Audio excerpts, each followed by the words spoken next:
Favorite niya pag ginagawa niya. Mga hamster.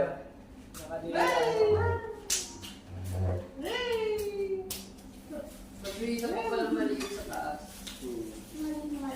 Piliwalay mo na namin kasi. Oo, tinalo na naman ako eh.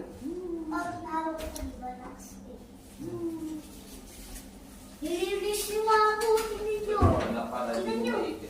Ano yung bago niya? Bigas. Tama siya. Ano yung mga barya na sa pitaka ko na? Okay. Lihawan sa Balik ka lang ng black mo. pala. 300 yung kinakain mo. Ha? 300 yun. 350. Hindi. Kinakain ko. May mga barya pa doon. Nasa akin. Chocolate. Matamis. Kinakain siya sa umaga. Pwede? Sa gabi. Pwede. Kahit anong oras. Oo. Snacks. Pwede. Snack! Kaya? Nasaan dito? Ano sa akin? Nakikita dito? Kape. Hindi. Pagkain. Oo. Wet food. Dry. Wet food. Talaga natin. Bas, to see, ay hindi. Sige. Bumuwi. Masabaw? Hindi. Asa na iwan dito yung Ayan. Hmm, Ano ba mga kategory? Hirap. Pagkain. Hmm. Kinakain ko.